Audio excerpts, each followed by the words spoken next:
अब हम स्टार्ट करेंगे रेगुलेशन ऑफ किडनी फंक्शन। इसका मतलब जो हार्मोन्स होते हैं जो किडनी के फंक्शन को रेगुलेट करते हैं, कम ज्यादा करने का काम करते हैं, उसके बारे में पढ़ेंगे। तो एनसीईआरटी पढ़ने से पहले अपन इसके कॉन्सेप्ट को पढ़ लेते हैं, जिससे एनसीईआरटी पढ़ना आसान हो जाएगा। देखो, तीन ऑर्गन्स हैं जो अपनी किडनी के रेगुलेशन को रेगुलेट करते हैं। जैसे हाइपोथैलेमस हो गया, जक्स्टा ग्लोमेरुलस एपरेटस हो गया, और ये थर्ड वाला अपना हार्ट हो गया। तो ये तीन करते हैं अपने किडनी के रेगुलेशन को कम कम ज्यादा करते हैं। तो अपन हाइपोथैलेमस से स्टार्ट करते हैं। देखो, हाइपोथैलेमस कब काम करता है? डायूरेटिक कंडीशन में। देखो, डायूरेटिक कंडीशन का यहाँ पर मतलब हुआ कि जब अधिक मात्रा में अपना जो यूरिन है वो पतला जाने लगे, मतलब एकदम डाइल्यूट जाने लगे, तब ये हाइपोथैलेमस वर्क करेगा। तो ये क्या निकालेगा? एडीएच और बेसोप्रेसिन नाम के दो हार्मोन निकालता है। एडीएच को कोई क्या कहते हैं अपन? एंटी डायूरेटिक हार्मोन कहते हैं। इसी का नाम बेसोप्रेसिन होता है। जब ये न्यूरो हाइपोफाइसिस से निकलता है तब इसका नाम अपन बेसोप्रेसिन दे देते हैं। ये कैसा होता है? इसका नेचर होता है वेसो कॉन्ट्रैक्टर होता है। मतलब ये जो अपनी ब्लड वेसल है उसको कॉन्ट्रैक्ट कर देता है। तो देखो, जैसे अपनी ब्लड वेसल पतली हो जाएंगी तो उसमें बहने वाला जो अपना ब्लड है उसकी जो रे स्पीड है वो बढ़ जाएगी। पतली ब्लड वेसल में जो ब्लड बहेगा वो तेजी से बहेगा, तो बीपी हाई हो जाएगा और ग्लोमेरुलस फिल्ट्रेशन रेट भी हाई हो जाएगा। जो नॉर्मली 125 ml पर मिनट होता है वो बढ़कर 150 या 200 तक चला जाएगा। तो ये वैसा कॉन्ट्रैक्टर होता है हाइपोथैलेमस से निकलने वाला हार्मोन। ऐसे जक्स्टा ग्लोमेरुलस apparatus से रेनिन नाम का एक हार्मोन निकलता है, जो क्या करता है? रेनिन एंजियोटेंसिन मैकेनिज्म शो करता है। इसमें क्या होता है? एंजियोटेंसिनोजन कन्वर्ट होता है काय में? देखो, रेनिन क्या करता है? एंजियोटेंसिनोजन को एंजियोटेंसिनोजन फर्स्ट में कन्वर्ट करता है, फिर एंजियोटेंसिनोजन फर्स्ट को एंजियोटेंसिनोजन सेकंड में कन्वर्ट करता है। ये सेकंड की क्या नेचर रहती है? इसकी नेचर होती है बेबी बेसोकॉन्ट्रैक्टर। तो बेसोकॉन्ट्रैक्टर का अपना वही है सिंपल, की वैसे कॉन्ट्रैक्टर क्या होता है? बीपी को हाई करता है, ग्लोमेरुलस फिल्ट्रेशन रेट को हाई करता है।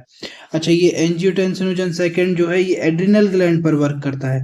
तो एड्रिनल ग्लैंड क्या करती है? अपन को पता है एल्डोस्टेरोन हार्मोन निकालता है जो एब्जॉर्प्शन ऑफ सोडियम और वाटर को बढ़ा देता है। तो एनसीईआरटी में यही लाइन टू लाइन लिखा है, इसी को मैंने एक्सप्लेन किया है इजी वर्ड्स में। फिर थर्ड नंबर का है हार्ट। हार्ट क्या करता है? एएनएफ हार्मोन निकालता है। एएनएफ क्या होता है? एंटी नेट्रियोरेटिक फैक्टर होता है, जो बेसोडाइलेटर होता है। इन दोनों के अगेंस्ट में काम करता है। कौन कौन के? हाइपोथैलेमस और जक्स्टाग्लोमेरुलस apparatus, इन दोनों के विरोध में काम करता है, बेसोडाइलेटर होता है। तो ये बीपी को और जीएफआर रेट को कम करता है। मान लो कि किडनी का फंक्शन बढ़ गया, उस कंडीशन में ये बीपी और जीएफआर को लो करेगा। तो एनसीईआरटी में बस इन तीनों के बारे में बताया गया, हाइपोथैलेमस, जीजीए और हार्ट के बारे में। तो किस टाइप से होता है अपन इसके एनसीईआरटी रीड कर देते हैं, फिर इसके क्वेश्चंस भी हैं इस टाइप के। नीट में रिपीटेड पूछे जाते हैं, नीट 2020 में जैसे ये पूछा गया था 17 में। और फिर इसके अलावा यहाँ पर एनसीईआरटी एग्जाम्पलर के भी क्वेश्चन मैंने इसमें ऐड कर दिया है, जो रिसेंट में भी रिपीट होते हैं। इसके अलावा 2023 के क्वेश्चंस भी हैं। तो पहले अपन इसकी एनसीईआरटी रीड करते हैं, इसकी लाइनों को क्लियर करते हैं। देखो, सबसे पहली लाइन में लिखा है कि the function of kidney is efficiently monitor and regulated by the hormonal feedback mechanism. मतलब जो किडनी का फंक्शन है वो किससे रेगुलेट होता है? हार्मोनल मैकेनिज्म से होता है। जो किन किन से? देखो, तीन ऑर्गन मैंने अभी बताया था आपको, हाइपोथैलेमस, जक्स्टा ग्लोमेरुलस apparatus और अपना हो गया हार्ट। सर्टेन वर्क कौन करता है? हार्ट करता है। तो देखो, osmoreceptor in the body are activated by change in blood volume, body flood volume, ionic concentration. देखो, अपनी बॉडी में जो आयनिक कंसंट्रेशन या फ्लड कंसंट्रेशन है वो कैसे चेंज हो जाता है? अपनी बॉडी में हर एक पार्ट में रिसेप्टर होते हैं। An excessive loss of fluid from the body, अगर बॉडी से एक्सेसिव मात्रा में फ्लूइड बाहर, वाटर बाहर जाने लगे तो ये क्या करेगा? Activate this receptor. ये रिसेप्टर जो है वो एक्टिवेट हो जाएंगे, और ये किसको स्टिमुलेट करेंगे? अपने हाइपोथैलेमस को स्टिमुलेट करेंगे। काय के लिए? एडीएच को निकालने के लिए। एडीएच या बेसोप्रेसिन दोनों एक ही चीज है। फ्रॉम द न्यूरोहाइपोफाइसिस, न्यूरोहाइपोफाइसिस मतलब जो फ्यूज ग्लैंड होती है उसका पश्च वाला भाग, उसको न्यूरोहाइपोफाइसिस कहते हैं। एडीएच क्या करता है? वाटरी एब्जॉर्प्शन को बढ़ाता है। फ्रॉम लेटर पार्ट मतलब जो अपनी डिस्टल डीसीटी, वहां से वाटर एब्जॉर्प्शन, कलेक्टिंग डक्ट है वहां से वाटर एब्जॉर्प्शन को बढ़ाता है। Thereby preventing diuresis. Diuresis का मतलब होता है अधिक मात्रा में डाइल्यूट यूरिन पास आउट करना है, इसको अपन डायूरेसिस कहते हैं। An increase in body fluid volume can switch off the osmo receptor. जैसे ही अपनी बॉडी में फ्लूइड का वॉल्यूम इंक्रीज हो जाता है, ये ऑस्मो रिसेप्टर क्या हो जाते हैं, स्विच ऑफ हो जाते हैं, मतलब बंद हो जाते हैं कि अब ज्यादा कंसंट्रेट करने की जरूरत नहीं है। और क्या हो जाता है, सप्रेस द एडीएच रिलीज। फिर ये किसको सप्रेस कर देते हैं, एडीएच रिलीज को सप्रेस कर देते हैं, तो इससे बॉडी नॉर्मल काम करने लगे। ADH can also affect the kidney function by it's constrictory effect of blood vessel. देखो मैंने बताया था एडीएच क्या होता है, एडीएच या वेसोप्रेशन बेसो कॉन्ट्रैक्टर होते हैं। This cause of increase in blood pressure. देखो जैसे मान लो इतनी मोटी अपन बात करें ब्लड वेसल्स में ब्लड बहेगा, तो उसका स्पीड का कंपैरिजन करें और एक पतली सी ब्लड वेसल्स का कंपैरिजन करें, तो जो पतली होगी उसमें जो ब्लड फ्लो होगा वो फास्ट होगा और मोटी के कंपैरिजन में स्लो होगा। तो अपन ये देख सकते हैं an increase blood pressure can increase glomerulus blood flow and thereby GFR. देखो जीएफआर क्या होता है, ग्लोमेरुलस फिल्ट्रेशन रेट। जैसे ही बीपी बढ़ता है तो ये भी बढ़ जाता है, मैंने आपको ये टेबल में आसानी से समझा दिया। फिर सेकंड में जेजीए के बारे में दिया है कि जक्स्टाग्लोमेरुलस apparatus क्या करता है, कॉम्प्लेक्स रोल है, मतलब एक से ज्यादा रोल फ्लो करता है। A fall in glomerular blood flow, glomerular blood pressure और जीएफआर कुछ भी कह लेते हैं अपन इसको। जैसे ही जीएफआर में फॉल होगा, मतलब जीएफआर कम होगा, तो जे जी सेल मतलब जक्स्टा ग्लोमेरुलर सेल क्या रिलीज करेंगी, इसको अपन ने पहले भी पढ़ा था, क्या रिलीज करेंगी, रेनिन रिलीज करेंगी। रेनिन क्या करता है, कन्वर्ट होता है काय में, एंजियोटेंसिनोजन में। अब एंजियोटेंसिनोजन फिर कन्वर्ट होता है वापस से एंजियोटेंसिनोजन फर्स्ट में, फिर ये फर्दर होता है सेकंड में, और ये जो सेकंड होता है एक पावरफुल क्या है, बेसो कॉन्ट्रैक्टर। देखो एनसीईआरटी में क्लियर लाइन लिखी है, इट इज अ पावरफुल बेसो कॉन्ट्रैक्टर। कौन सा, angiotensin second increase the glomerular blood pressure and thereby GFR। ये क्या करता है, बेसो कॉन्ट्रैक्टर। वही वही वही मेथड लगेगी यहाँ की, पतली हो गई है ब्लड वेसल तो उसमें स्पीड होगी ब्लड प्रेशर की, वो बढ़ जाएगी और जीएफआर भी बढ़ जाएगा। ये second also activate the adrenal cortex to release aldosterone.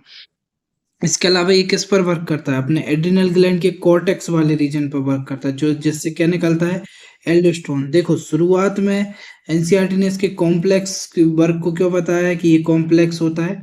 ये फर्स्ट बात तो क्या है कि अपने जीएफआर को बढ़ाता है, साथ में एड्रिनल कॉर्टेक्स पर भी वर्क करता है, जिससे वो एल्डोस्टेरोन हार्मोन निकाले जो अपने सोडियम और वाटर के लिए एब्जॉर्प्शन को बढ़ा दे। ठीक है, this also leads to increase in the blood pressure and GFR. The complex mechanism is generally known as renin angiotensinogen mechanics. देखो ये रेनिन हार्मोन है, एंजियोटेंसिन से वर्क करता है, इसके लिए इसका नया नाम दे दिया रेनिन एंजियोटेंसिन मैकेनिज्म। फिर लास्ट में अपना हार्ट है, हार्ट के बारे में ज़्यादा नहीं है, छोटा सा बताया मैंने आपको, एक लाइन में ही समझा दिया कि एन इंक्रीज ब्लड फ्लो। अब देखो दोनों ऊपर के क्या कर रहे हैं, ब्लड फ्लो को इंक्रीज कर रहे हैं, तब उसको कम भी कोई करेगा ना, जिससे रेगुलेट रहे, सब चीज मेंटेन रहे। तो ब्लड फ्लो ऑफ आर्टिया heart can cause release ANF, atrial natriuretic factor. ANF can cause vasodilation, ये क्या करता है, अपनी ब्लड वेसल को डायलेशन करता है, dilation of blood vessel. Thereby, अब देखो जो पतली सी ब्लड वेसल हो गई थी, उसमें जो स्पीड से ब्लड बहता था इसके अंदर से, अब वो ब्लड वेसल्स कैसी हो गई, वो ब्लड वेसल्स हो गई अपनी चौड़ी, तो इसमें जो स्पीड होगी वो स्लो हो जाएगी। thereby decrease blood pressure। ANF mechanism thereby also check to renin angiotensin mechanism। ये क्या करता है, इस मैकेनिज्म के विरोध में काम करता है। फिर इसी को मैंने आपको यहाँ सिंपल में बता दिया था यहाँ करके कि ये रहा अपना हाइपोथैलेमस, जेजीए और फिर ये लास्ट का हार्ट। तो अपना इस टेबल को पढ़ने से ही सारे क्वेश्चन हो जाएंगे। देखते हैं अपन क्वेश्चन की प्रैक्टिस करते हैं। जैसे ये नीट 2020 में पूछा गया था, सिंपल क्वेश्चन है, बोल रहा था विच of the following would help prevention of diuresis. मतलब डायूरेसिस को कौन रोकता है, तो अपन को पता है रीअब्जॉर्प्शन, तो reabsorption of sodium and water from renal tubule by aldosterone. ठीक है, इससे डायूरेसिस मतलब यूरिन का डायल्यूट होना रुक जाएगा।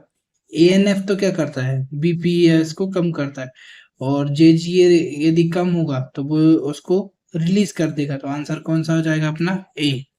ऐसे ही सेकंड है, नीट 2017 में पूछा गया है, पूछ रहा है कि decrease in blood pressure volume will not cause release of, यदि अपना ब्लड प्रेशर कम हो गया है तो क्या होगा, किसका किसका रिलीज नहीं होगा, विल नॉट कॉज। देखो ब्लड प्रेशर कम होने पर किसका रिलीज होना चाहिए, जो ब्लड प्रेशर को बढ़ाए, तो रेनिन ब्लड प्रेशर को बढ़ाता है, एल्डोस्टेरोन ब्लड प्रेशर को बढ़ाता है, एडीएच ब्लड प्रेशर को बढ़ाता है, तो ये सब रिलीज होंगे। कौन सा रिलीज नहीं होगा, एएनएफ रिलीज नहीं होगा, आर्टेरियल नाइट्रियोरेटिक फैक्टर, तो वो नॉट पूछ रहा था, तो अपना आंसर क्या होना चाहिए यहाँ से, B, B is the right answer. ऐसे ही नीट 2019 का है, which of the following factor responsible for formation of concentrated urine, जो कॉन्सेंट्रेट मतलब जो डाइल्यूट के विरोध में जो कॉन्सेंट्रेट यूरिन बनती है, कौन से फैक्टर मैटर करते हैं। पहले ऑप्शन में लिखा है maintaining hyper osmolarity towards inner medullary interstitium in the kidney, सही बात है। देखो जब ऐसे कलेक्टिंग डक्ट से जाता है तो यूरिन का सिक्रेशन होता है कहाँ तक, मेडुलरी रीजन तक, इसके कारण से भी यूरिन डाइल्यूट वो सॉरी यूरिन कॉन्सेंट्रेट होती, तो ए इज द राइट आंसर। फिर बोल रहा है जेजीए कॉम्प्लेक्स, ये तो क्या करेगा, डाइल्यूट करेगा, फिर ये फिल्ट्रेशन भी डाइल्यूट करेगा। एंटी डाययूरेटिक हार्मोन के अगर लो लेवल हो गए तो भी डाइल्यूट हो जाएगी, तो आंसर क्या होना चाहिए अपना, ए। फिर देखो पूछ रहा है select the correct statement. First statement है A N F arterial natriuretic factor increase blood pressure, क्या ये ब्लड प्रेशर को इंक्रीज करता है, गलत। ए एन एफ तो क्या करता है, ब्लड वेसल्स को पहले के कंपैरिजन में चौड़ी कर देता है, तो उससे ब्लड प्रेशर डिक्रीज हो जाता है, तो ये तो नहीं होगा, ये तो इनकरेक्ट है, अपन को क्या छांटना है, करेक्ट छांटना है। फिर बोल रहा है angiotensin second is powerful vasodilator, ये तो एनसीईआरटी की लाइन है, देखो नीट 2020 में डायरेक्ट एनसीईआरटी की लाइन से सवाल है, तो ये तो एकदम सही है। Angiotensin second is powerful vasodilator है, जबकि ये क्या होता है, वेसो कॉन्ट्रैक्टर होता है, डायरेक्ट एनसीईआरटी की लाइन, तो ये दोनों तो नहीं है। सी है counter current pattern blood flow is not observed in बासा रेक्टा, गलत बात है, बासा रेक्टम में ही तो होता है, नॉट वर्ड यूज कर दिया। फिर बोल रहा reduction in GFR rate activate JG cell, तो सही है, जैसे जीएफआर रेट घटता है तो क्या निकलता है, अपनी जस्टाग्लोमेरुलर सेल रिलीज रेनिन, तो D is the right answer. तो आप देख सकते हैं डायरेक्ट क्वेश्चन एनसीईआरटी की लाइनों से पूछे जाते हैं। ये एक और क्वेश्चन है, रिसेंट में ही आया नीट 2022 में, इसमें बोल रहा है कि सिलेक्ट द करेक्ट स्टेटमेंट। फिर ये बोल रहा है angiotensin second activate cortex of to release aldosterone, ये एकदम सही है ना। फिर बोल रहा है aldosterone leads to increase blood pressure, ये बात भी सही है। फिर बोल रहा है ANF act as check on renin angiotensin mechanism, तो एएनएफ चेक सही है, ये तो उसके विरोध में काम करता है। फिर बोल रहा है एडीएच कोस वेसोडाइलेशन, ये तो गलत बात है, एडीएच कोस वेसो कॉन्ट्रैक्शन, तो डी गलत हो गया। और वेसोप्रेसिन रिलीज्ड फ्रॉम एडिनोहाइपोफाइसिस, ये गलत हो गया। एनसीईआरटी में डायरेक्ट लाइन है, किससे रिलीज होता है, न्यूरोहाइपोफाइसिस से। आंसर क्या होना चाहिए, एबीसी इज द राइट, तो राइट करेक्ट पूछ रहा था, तो एबीसी राइट है। एक और क्वेश्चन है, मणिपुर 2023 में पूछा गया था, ये क्वेश्चन आ गया इनका से है, रेनिन एंजियोटेंसिन मैकेनिज्म से है, वो करेक्ट पूछ रहा है। बोल रहा है कि activation of JG cell and release of renin, ये रेनिन क्या करता है, जेजी सेल को एक्टिवेट करता है, किसके लिए, रेनिन की रिलीज करने के लिए, ये तो सही है। फिर बोल रहा है angiotensin activate release to aldosterone, ये भी ठीक है। Fall in glomerular blood pressure, तो देखो ग्लोमेरुलर ब्लड प्रेशर तो अभी फॉल नहीं होगा, बाद में कब होगा, जब इसके विरोध में काम होगा। देखो angiotensin first convert into second, और फिर ये थर्ड फर्स्ट से सेकंड में कन्वर्ट होता है, उसके बाद ये वेसोकॉन्ट्रैक्टर का काम करता है। ऐसे ये डी ऑप्शन है, reabsorption of sodium and water from distal tubule, तो ये अपन को अरेंज करना है कि कैसे कैसे ये सारी चीजें होती हैं। तो सबसे पहले नंबर पे क्या होगा, fall in glomerular blood pressure, सबसे पहले क्या होगा, अपना ब्लड प्रेशर गिरेगा, तो गिरेगा तो सी सबसे पहले आ गया अपना, उसके बाद ही तो ये एक्टिवेशन होगा, किसका होगा, activation of JG cell to release renin, उसके बाद सेकंड नंबर पे अपना क्या आ गया, ए। उसके बाद अपन देखते हैं जैसे ही वो रिलीज होगा तो रेनिन काय में कन्वर्ट होगा, रेनिन कन्वर्ट होगा एंजियोटेंसिन में, फिर एंजियोटेंसिन फर्स्ट में, फिर एंजियोटेंसिन सेकंड में, तो इसके बाद ए के बाद क्या आना चाहिए अपने पास, ए के बाद आना चाहिए ई, तो CAE। फिर अपन देखते हैं फिर इसके बाद क्या होगा, ये एल्डोस्टेरोन को भी एक्टिवेट करेगा एंजियोटेंसिन सेकंड, तो उसके बाद क्या आना चाहिए अपने पास बी। तो ये आ गया अपना बी। और लास्ट में डिस्टल ट्यूब्यूल से सोडियम और वाटर का एब्जॉर्प्शन बढ़ जाएगा, तो लास्ट में अपना आ गया डी। तो CABD ऐसा सीक्वेंस फर्स्ट ऑप्शन में ही दिख रहा है, तो आंसर क्या हो जाएगा अपना ए। ये लेटेस्ट नीट 2023 मणिपुर में ही पूछा गया था।